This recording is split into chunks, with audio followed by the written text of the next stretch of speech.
তো আজকে আমাদের গাড়িটা কাদায় এমনভাবে বসে যাবে বুঝতে পারিনি। তো চলো কি হয়েছিল তোমাদেরকে সব শুরু থেকে শেষ পর্যন্ত বলি। তো hello guys, welcome to my new mini blog. তো আজকে বাড়িতে বসেছিলাম, তখনই মেজেও ফোন করে বললো আমাদের গাড়িটা নেই, কাদায় আটকে গেছে, তাই দৌড়ে নিয়ে মাঠ যেতে হবে। তাই বেরিয়ে পড়েছিলাম মাঠ যাওয়ার জন্য, এবং মাঠ এসে দেখি যে আমাদের গাড়িটা প্রায় অনেকটাই বসে গেছে। আর গাড়িটাকে তোলার জন্য যেহেতু একটা ট্র্যাক্টর দরকার, তাই মেজেবে একটা ট্র্যাক্টরওয়ালাকে বারবার ফোন করছিল। আর ট্র্যাক্টরওয়ালাকে বারবার ফোন করার পর যখন ট্র্যাক্টরওয়ালা ফোনটা লাগছিল না, তখনই মেজেও বললো যা ট্র্যাক্টরটাকে ডেকে নেয়। তাই চলে এলাম ট্র্যাক্টরটার কাছে এবং ট্র্যাক্টরওয়ালাকে ডেকে নিয়ে চলে আসি মাঠে।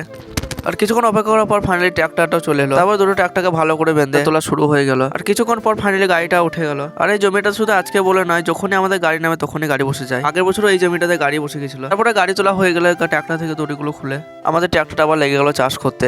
আর এই জমিটাতে প্রচন্ড ট্র্যাক্টর বসে। আর তোমাদেরকে প্রথমে বললাম যে এই জমিতে যখনই গাড়ি নামে তখনই গাড়ি বসে। তারপরে এদিকে আমাদের গাড়িটা চাষ করতে লাগে, আর এই গাড়িটা দেখো এখানে আটকে গেছে আর উঠতে পারছিল না। তো অনেকক্ষণ কষ্ট করার পর ফাইনালি গাড়িটা উঠে গেল। তারপর আমাদের ট্র্যাক্টরে চাষ করা হয়ে গেলে আমাদের ট্র্যাক্টরটা এখন ওঠার চেষ্টা করছিল, কিন্তু আমাদের ট্র্যাক্টরটা একটু জন্য আটকে যাচ্ছিল। তারপরে সামনের দিকে ওঠানো হচ্ছিল না বলে পেছন দিকে চেষ্টা করছিল। তো ফাইনাল অনেকক্ষণ চেষ্টা করার পর ফাইনাল আমাদের গাড়িটা উঠে যায়। তো আজকে ব্লগটা এতটাই থাক, দেখা হবে অন্য কোনো ব্লগে। ততক্ষণের জন্য বাই বাই।